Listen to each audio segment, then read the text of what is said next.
everyone, welcome to G-Pod Plus Humanities class. It's me and Nafi. എല്ലാവർക്കും മക്കളെ G-Pod Plus history ക്ലാസ്സിലേക്ക് സ്വാഗതം. അപ്പോൾ പ്ലസ് ടു ഹിസ്റ്ററിയുടെ മോഡൽ എക്സാം നടക്കാൻ പോവാണ്. പ്ലസ് ടു ഹിസ്റ്ററിയുടെ മോഡൽ എക്സാമിന് 65-ൽ കൂടുതൽ മാർക്ക് ചോദിക്കാൻ ചാൻസ് ഉള്ള ടോപ്പിക്കുകൾ നമ്മൾ പറയണം. ഈ ടോപ്പിക്കുകൾ നിർബന്ധമായിട്ട് പഠിച്ചിരിക്കണം കേട്ടോ. ഇതെന്തായാലും കാരണം അവസാനത്തെ 5-6 കൊല്ലത്തെ ക്വസ്റ്റ്യൻ പേപ്പർ എടുക്കുകയാണെങ്കിൽ ഇതിൽ നിന്ന് ഉറപ്പായിട്ടും എന്ത് ചോദിക്കും, ക്വസ്റ്റ്യൻസ് ചോദിച്ചിട്ടുണ്ട്, ക്വസ്റ്റ്യൻസ് ഏത് രീതി വേണമെങ്കിൽ ചോദിക്കാം. അപ്പോൾ ഈ ഒരു ടോപ്പിക്കുകൾ നിങ്ങൾ പഠിച്ചു എന്നുള്ള കാര്യം എന്ത് ചെയ്യണം, ഉറപ്പ് വരുത്തണം. അപ്പോൾ ഇത്ര അപ്ഡേറ്റ്സ് നമ്മുടെ പേജ് ചാനൽ സബ്സ്ക്രൈബ് ചെയ്ത് വെച്ചാൽ മാക്സിമം ഫ്രണ്ട്സിലേക്ക് ഈ വീഡിയോ ഷെയർ ചെയ്തിട്ടുണ്ട്. നിങ്ങൾ പ്ലസ് ടുവിൽ ആരൊക്കെ ഹിസ്റ്ററി പഠിക്കുന്നവരുണ്ട് അവർക്കൊക്കെ വീഡിയോ ഷെയർ ചെയ്ത് കൊടുക്കാം.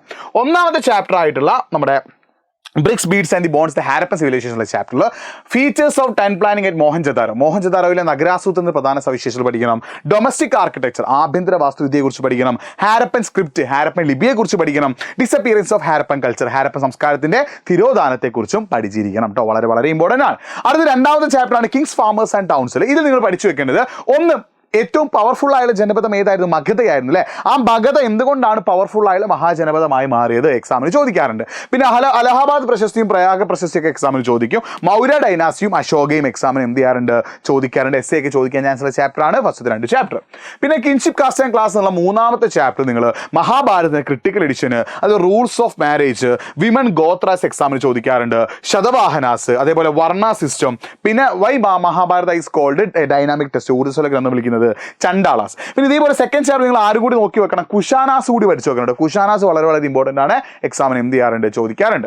ഈ നാലാമത്തെ ചാപ്റ്റർ നമ്മൾ കിടക്കുകയാണെങ്കിൽ മഹാവീരനും അതേപോലെ ജൈനിസവും നിങ്ങൾ എന്ത് നിർബന്ധമായിട്ട് പഠിച്ചിരിക്കണം. ബുദ്ധിസവും അതേപോലെ സ്തൂപങ്ങളും നിങ്ങൾ നിർബന്ധമായിട്ട് പഠിച്ചിരിക്കണം. മഹായാന ബുദ്ധിസവും ഹീനയാന ബുദ്ധിസവും തമ്മിലുള്ള ഡിഫറൻസും എക്സാമിന് ചോദിക്കാൻ ചാൻസ് ഉണ്ട്.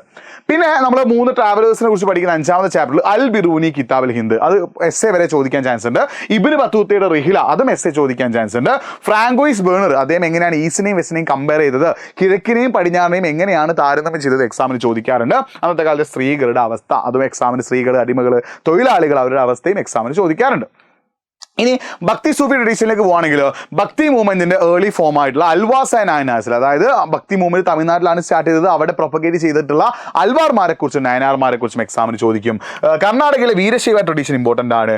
സൂഫിസം ഇമ്പോർട്ടൻ്റ് ആണ്. കൻകാസ് ആൻഡ് സിൽസിലാസ് ഇമ്പോർട്ടൻ്റ് ആണ്. കബീർ ബാബ ഗുരുനാനക്ക്, മീരാബായ്, ഇവരും എന്ത് ചെയ്യാറുണ്ട്? എക്സാമിന് ചോദിക്കാറുണ്ട്. അത് നമ്മളെ ചിസ്തി സിൽസില, ചിസ്തി വിഭാഗത്തെ കുറിച്ചുള്ള എക്സ്ട്രാ ക്വസ്റ്റ്യൻസ് ഒക്കെ എക്സാമിന് എന്തെങ്കിലും ചോദിക്കാനുള്ള ചാൻസ് ഉണ്ട്. ഇത്രയും ടോപ്പിക് നിങ്ങൾ പഠിച്ചു വെക്കണേ.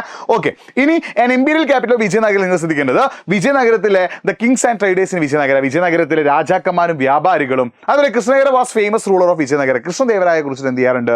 എക്സാമിൽ ചോദിക്കാറുണ്ട്. അമരനായക, അത് വളരെ വളരെ ഇമ്പോർട്ടൻ്റ് ആണ്, എക്സാമിൽ ചോദിക്കാറുണ്ട്. വിജയനഗരം വിസിറ്റ് ചെയ്ത ട്രാവലേഴ്സിന്റെ പേര്, അതുമായിട്ട് വേണ്ട ക്വസ്റ്റ്യൻ ചോദിക്കാം. മഹാനവമി ദിബ്ബ വളരെ ഇമ്പോർട്ടൻ്റ് ആണ്, ആൻഡ് ദ സീക്രട്ട് സെന്റർ എന്നുള്ള ടോപ്പിക് കേട്ടോ. ഇത്രയും ടോപ്പിക് നിങ്ങൾ എന്ത് ചെയ്യണം? 7ാമത്തെ ചാപ്റ്ററിൽ നിന്ന് പഠിച്ചു വെക്കണം. ഇനി 8ാമത്തെ ചാപ്റ്റർ നിങ്ങൾ പഠിച്ചു വെക്കേണ്ടത് കുദ്കസ്ത പാഹികസ്ത, വളരെ ഇമ്പോർട്ടൻ്റ് ആണ്. ജിൻസി കാമിൽ എക്സാമിന് ചോദിക്കാറുണ്ട്.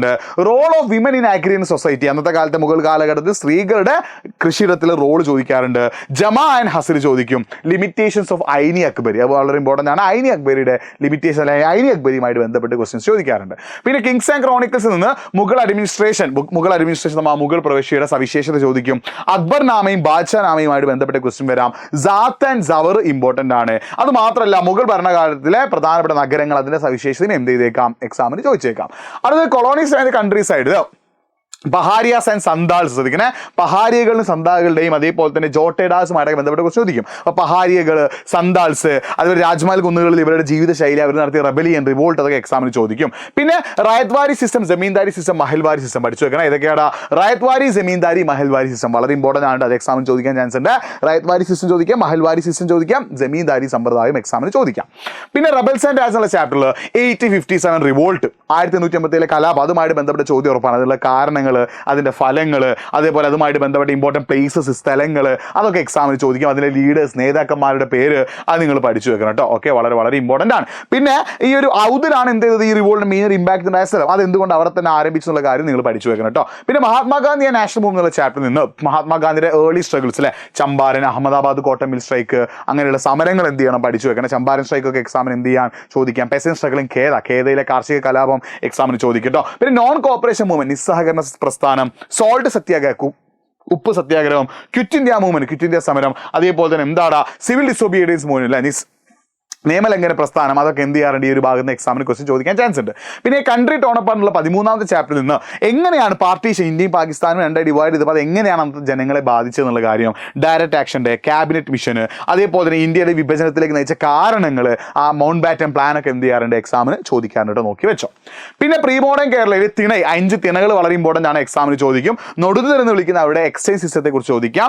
പിന്നെ മഹാദേവപുരത്തെ പെരുമാളുകളെ കുറിച്ച് ചോദിക്കാം. കച്ചം അവരുടെ കോഡ് ഓഫ് കണ്ടന്റ്, അവരുടെ അവരുടെ നിയമസംഹിതയാണ്, കച്ചം പഠിച്ചു വെക്കണം. സ്വരൂപംസ് ചോദിക്കാം. സങ്കേതങ്ങളും എന്ത് ചെയ്യാം എക്സാമിന് ചോദിക്കട്ടെ, പഠിച്ചു വെച്ചോ. പിന്നെ കേരള ടുവേർഡ്സ് മോണിറ്റി എന്നുള്ള കേരളം ആധുനികതയിലേക്കുള്ള 15ാമത്തെ ചാപ്റ്ററിൽ നിന്ന് എക്സാമിന് ക്വസ്റ്റ്യൻ വരാൻ ചാൻസ് ഇത്രയുമാണ്. അവരുടെ മിഷനറി LMS, CMS, BM പോലുള്ള മിഷനറീസ് ഉണ്ട്. London mission society, Basel evangelical mission, church mission, അത് ചോദിച്ചു വെക്കണം. പിന്നെ പഴശ്ശി കലാപം, വേലുത്തമ്പിയും പാലിത്തിച്ച് നടത്തിയ കലാപങ്ങൾ, അതേപോലെ കുറിച്യ റിവോൾട്ട്, പിന്നെ സോഷ്യൽ റിഫോമേഴ്സ് അല്ലെ ശ്രീനാരായണ ഗുരു അടക്കമുള്ള വാഗ്ഭടാനന്ദനും ചട്ടമ്പി സ്വാമികളും അയ്യങ്കാളിയും അടക്കമുള്ള സോഷ്യൽ റിഫോമേഴ്സ്, സാമൂഹിക പരിഷ്കർത്താക്കളും അവരുടെ സംഘടനകളെ കുറിച്ചും എക്സാമിന് ചോദിച്ചേക്കാം. ചാന അജിറ്റേഷൻ, വൈക്കം സത്യാഗ്രഹൻ, ഗുരുവായൂർ സത്യാഗ്രഹം, ഇത്രയും കാര്യങ്ങൾ നിങ്ങൾ എന്ത് ചെയ്യണം മനസ്സിലാക്കി വെക്കണം. അപ്പോൾ ഇതിൻ്റെയൊക്കെ ആൻസേഴ്സ് നമ്മൾ ലൈവിൽ ഡിസ്കസ് ചെയ്ത് നമ്മളെ ലൈവ് വരുന്നുണ്ട്. പിന്നെ ഇതിനൊക്കെ ആൻസേഴ്സ് നമ്മൾ ഓൾറെഡി നമ്മുടെ എജുപോയുടെ റാപ്പിഡ് റിവിഷൻ ബാച്ചിൽ കൊടുക്കുന്നത് വെറും 800 രൂപയിൽ താഴെ ഫീസ് വരുന്നുള്ളൂ. ഇപ്പോൾ നിങ്ങൾ ജോയിൻ ചെയ്യാൻ നിങ്ങൾക്ക് ഡിസ്കൗണ്ട് കിട്ടും. അപ്പോൾ നിങ്ങൾ ചെയ്യുന്ന പരിപാടി കമന്റ് ബോക്സ് നമ്മൾ എന്ത് ചെയ്തിട്ടുണ്ട്, ഒരു ഫോം പിന്നെ ചെയ്ത് വെച്ചിട്ടുണ്ട്. ആ ഫോം ഒന്ന് ഫില്ല് ചെയ്ത് നമ്മുടെ ബാച്ചിൽ ജോയിൻ ചെയ്തോ. ആൻസേഴ്സ് നമ്മൾ ലൈവ് ഡിസ്കസ് ചെയ്യും. പക്ഷേ നിങ്ങൾക്ക് ഇതിൻ്റെ ഡീറ്റെയിൽഡ് ക്ലാസ്സുകളും എല്ലാം കിട്ടണമെങ്കിൽ നിങ്ങൾ നമ്മുടെ റാപ്പിഡ് റിവിഷൻ ബാച്ചിൽ ജോയിൻ ചെയ്ത് വെറും 1000 രൂപയിൽ താഴെ ഫീസ് വരുന്നുള്ളൂ. അപ്പോൾ നിങ്ങൾ ഇൻട്രസ്റ്റ് ആണെങ്കിൽ കമന്റ് ബോക്സിൽ ഫോം ഫില്ല് ചെയ്യുക, അല്ലെങ്കിൽ nafi.edu.in ഇൻസ്റ്റാഗ്രാം പേജിലേക്ക് മെസ്സേജ് അയച്ചോ. ബാക്കിയൊക്കെ നമുക്ക് മറ്റൊരു വീഡിയോ സെറ്റ് ആക്കാം. ഇതിന് പുറമെ മാപ്പും ക്രോണോളജിക്കൽ ഓർഡറും എക്സാമിന് ചോദിക്കും. അപ്പോൾ മാപ്പിൻ്റെയും ക്രോണോളജിക്കൽ ഓർഡറിനെയും സെപ്പറേറ്റ് വീഡിയോ നമ്മൾ ചെയ്യും. വീണ്ടും കാണാം. It's me Nafi signing off. By.